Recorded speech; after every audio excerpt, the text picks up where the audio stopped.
बोले श्री कृष्ण कन्हैया लाल की जय। श्री प्राणनाथ प्यारे की जय। श्री बाबा जी दया राम साहेब आपकी सदा ही जय। सच्चिदानंद रूपाय विश्वोत्पत्त्यादि हेतवे तापत्रय विनाशाय श्री कृष्णाय वयं नमः। साक्षात श्री धामधनी श्री राजी महाराज के चरण में नमन बंदन स्मरण करते, संत गुरुजनों के विद्वत जनों को स्मरण करते हुए आप सभी सुंदर साथ को मेरा सादर प्रणाम।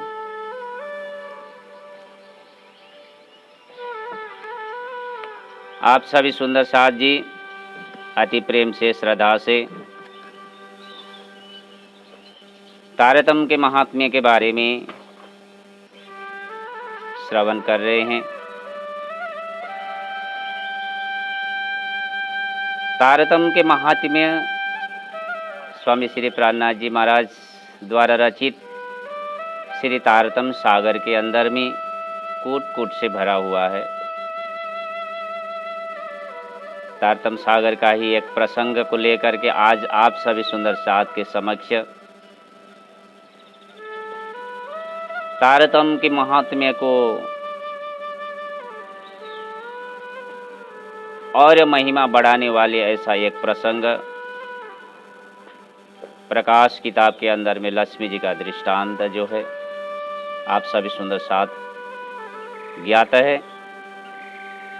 इस प्रसंग से तारतम्य की महिमा और वृद्धि हुई। स्वामी श्री प्राणनाथ जी महाराज चौपाई में कहते हैं, एक समय बैठे धर ध्यान बिसरी सुध शरीर की शान, ये हमेशा करे चितवन अंदर काहू न लखावे किन्न। एक समय की बात है, वैकुंठ में विष्णु भगवान अपने शरीर के शान भान भूल करके तपस्या कर बैठे हुए थे। इस तरह से विष्णु भगवान हमेशा ध्यान चितवन करते हैं, परंतु बाहर किसी को भी जनाते नहीं हैं, क्योंकि अपनी धनी के याद करना छिप करके करना चाहिए। भजन किसी को भी दिखा करके करना नहीं चाहिए। अपने साहेब अपनी धनी को याद विष्णु भगवान वैकुंठ में छिप करके ध्यान कर रहे थे। ऐसे में लक्ष्मी जी को पता चला कि लक्ष्मी जी जानती थी कि मेरे धनी विष्णु भगवान ही सर्वे सर्वा है, इनसे बढ़कर और कोई भी नहीं है। परंतु आज विष्णु भगवान भी किसी का ध्यान कर रहे, चिंतन कर रहे, तो आपसे बढ़कर कौन है, कह करके लक्ष्मी जी ने विष्णु भगवान को पूछी। विष्णु भगवान ने बात को टालने की कोशिश किया, इसके बारे में जानने के लिए कोशिश मत करो। सारा संसार क्षर ब्रह्मांड की सारे समाचार मुझे पूछो, मैं बताने के लिए तैयार हूँ, परंतु मैं किसके भजन कर रहा हूँ, मैं किसके ध्यान करता हूँ, इसके बारे में मैं बता नहीं सकता। इनके बारे में जानने की कोशिश मत करो लक्ष्मी जी। इस तरह से लक्ष्मी जी को विष्णु भगवान ने अपने आराध्य देव के विषय में कहने के लिए उन्हें मना किए। तो लक्ष्मी जी विचार करने लगी कि कुछ बात मेरे से अंतर रख रहे हो धनी, तो इसके कारण यह है कि मुझ में ही कुछ कमी है। प्राणनाथ जी कहते हैं वाणी में, नहीं दोष तुम्हारा धनी, अप्राप्त मेरी है घनी। मेरी अपनी ही कमजोरी है, मैं ही पात्र नहीं हूँ। तो इसीलिए आप मुझे, आप जिसका ध्यान धरते हो उनके विषय में नहीं बता रहे हो। लक्ष्मी जी रुष्ट हो गई। विष्णु भगवान के साथ में आप यदि मेरे से इस तरह से अंतर रखते हो तो आपके हृदय की बात को जानने के लिए मैं अब वैकुंठ से कहीं अन्यत्र जा करके मैं तपस्या करूंगी। जब तक आपकी मन की बात को मैं न जानूं, न समझूं कि आप किसकी ध्यान करते हैं, आपके धनी को मैं जब तक नहीं पहचानूं, तब तक मैं लौट के नहीं आऊंगी। कह करके विष्णु भगवान को ये बात सुनाई। विष्णु भगवान ने कहा ठीक है, तपस्या करना, भक्ति करना, भजन करना विष्णु भगवान इसे नहीं रोकते, तो ठीक है लक्ष्मी जाओ तुम। लक्ष्मी जी आई मृतलोक के अंदर में जो केतुमाल खंड है, वहाँ आकर के घोर तपस्या करने लग गए। शीत धूप वर्षा नागिने, करे तपस्या जोर अति घने, शनेह धर बैठे कांत, एते सात भय कल्पांत। शीत धूप वर्षा को परवाह किए बगैर लक्ष्मी जी केतुमाल खंड में तपस्या कर रही है।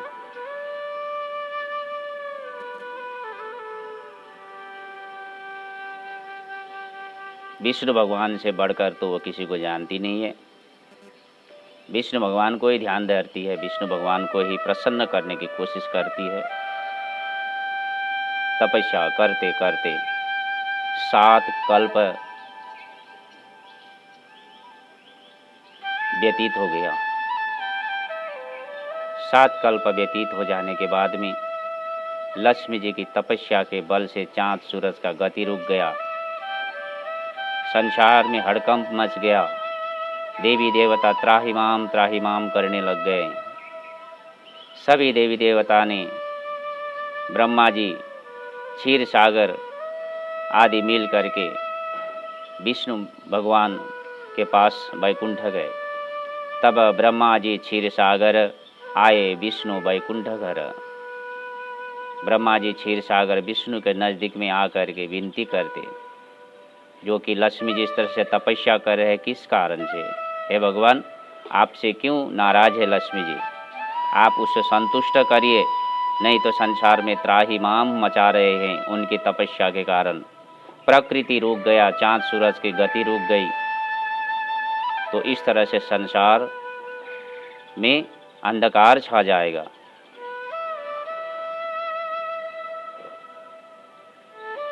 ब्रह्मा जी और क्षीर सागर के कहने मुताबिक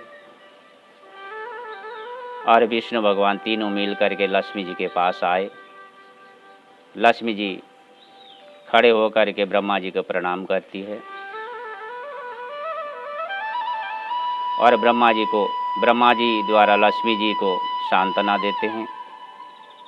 चलो लक्ष्मी जी, तुम्हारा तपस्या समाप्त करो, वैकुंठ लौट के चलो। लक्ष्मी जी ने कहा, मेरी इस तपस्या से प्रसन्न हो करके हे भगवान, आपकी अंतर की बात मुझे बताइए।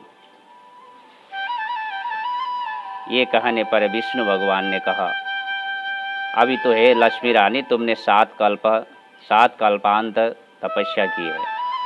ऐसे 21 कल्पांत तक भी तपस्या करो तो भी मैं जिसे ध्यान धरता हूँ, मैं जिसको आराधना करता हूँ और आद्य देव को मैं मेरे मुख से मैं वर्णन नहीं कर सकता।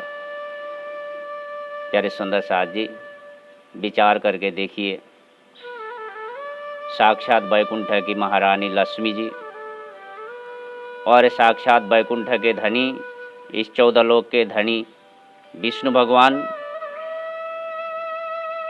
को उस अखंड के स्वरूप के विषय में आज पूछ रही है लक्ष्मी जी, तो भी विष्णु भगवान के मुख से एक शब्द भी बोल नहीं पा रहे आज विष्णु भगवान। क्यों?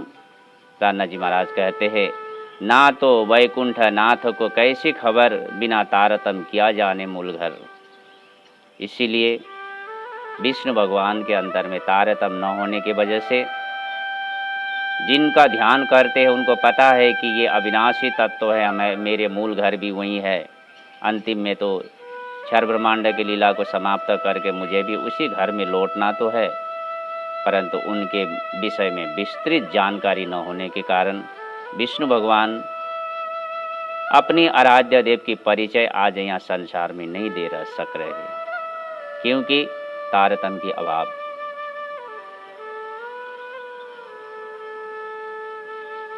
तारतम्य की महिमा यही तो है कि उस अखंड स्वरूप अक्षर अक्षरातीत की पहचान कराने के लिए संसार में केवल तारतम्य द्वारा ही ये ज्ञान जाहिर हो सकता है। वो सच्चिदानंदमय स्वरूप है। शास्त्र में कहा है, तारतम्य न जानति सच्चिदानंद लक्षणम। अक्षर अक्षरातीत पूर्ण सच्चिदानंदमय सच्चिदानंद घन स्वरूप है। तो ऐसे स्वरूप को तारतम्य द्वारा ही जाना जा सकता है। तो ऐसे महान स्वरूप विष्णु भगवान द्वारा भी तारतम्य के अभाव के कारण उस गोलोकी स्वरूप श्री कृष्ण के विषय में उन्हें एक शब्द भी बोल नहीं पाए हैं। परंतु विष्णु भगवान ने कहा, देखो लक्ष्मी जी, किसी एक समय में कलिकाल में मैं भी लीला करने के लिए संसार में कृष्ण बन के आऊँगा और आप भी रुक्मिणी बन के आओगी। तो उस समय हमारा जब संयोग होगा तो मैं तुम्हें कुछ इंगित करके तुम्हें बताऊंगा, तब आपको पता चल जाएगा। तो ये कहा करके आज लक्ष्मी जी को सांत्वना मिल गई कि किसी एक दिन तो मुझे उस धनी के खबर मुझे मिल जाएंगे। तो ये कहा करके आज लक्ष्मी जी यहाँ से वैकुंठ लौट गई। समय काल चक्र के अंत में एक समय में विष्णु भगवान ही श्री कृष्ण जी का रूप धारण करके द्वारिका में आ गए और द्वारिका से रुक्मिणी को हरण करके जब लेके आए, माधवपुर में श्री कृष्ण और रुक्मिणी का जब विवाह हो रहा था, उस समय वहाँ गोपियों ने ब्रज की गोपियों का कुछ महिमा का गान करते हुए मंगल गीत गाने लग गए। तो इसी समय कृष्ण भगवान वहाँ मूर्छित होकर के पड़ जाते। तब लक्ष्मी जी को पता चला कि जिस गोलोक की महिमा, गोलोक की गोपियों की महिमा, कृष्ण की महिमा को सुन करके आज यहाँ कृष्ण मूर्छित हो रहे हैं, इसका मतलब इन्हीं का ही ध्यान धरते हैं। आज लक्ष्मी जी को स्पष्ट हुआ इस संसार में आकर के, जो चीज़ वैकुंठ में पता नहीं चला वो विषय मृत्यु लोक में आकर के आज लक्ष्मी जी को पता चला। तो इसलिए प्यारे सुंदर साथ जी, ये गोपियों का जो महिमा जो है शास्त्र में भी लिखा है, वाणी में भी लिखा है, तीन गोपियन की पद रज वांछित ब्रह्मा विष्णु त्रिपुरारी। इन गोपियों के साथ में लीला रमने वाले श्री कृष्ण जी की जो महिमा अद्भुत है, तो इसलिए विष्णु भगवान भी उन्हीं गोपियों, उन्हीं कृष्ण का ही महिमा का गुणगान करके ही अपने जीवन को इस तरह से व्यतीत करते हैं। तो ऐसे गुह्य रहस्य जो स्वर्ग वैकुंठ में जो प्राप्ति नहीं हो सकता, ऐसे गुह्य रहस्य आज स्वामी श्री प्राणनाथ जी महाराज के मुखारविंद से तारतम्य के ज्ञान के द्वारा संसार में प्रकट कर रहे हैं, जाहिर कर रहे हैं। ऐसे तारतम्य को हमने आज पाया हूँ और ऐसे तारतम्य को हम आज रोज वांचन कर रहे हैं, तारतम्य महामंत्र को जाप कर रहे हैं। तो हम प्यारे सुंदर साथ जी, हम सुंदर साथ बहुत भाग्यशाली हैं। तो ये समझ करके हम अपने जीवन को धन्य बनाएं और तारतम्य को समझें, मनन करें, चिंतन करें। इसी शुभकामना के साथ आज सभी सुंदर साथ जी मेरी वाणी को मैं यहीं विराम दे रहा हूँ। कल फिर इसी प्रसंग को लेकर के मैं आप सभी सुंदर साथ के समक्ष मिलूँगा। आज के लिए प्यारे सुंदर साथ जी प्रणाम।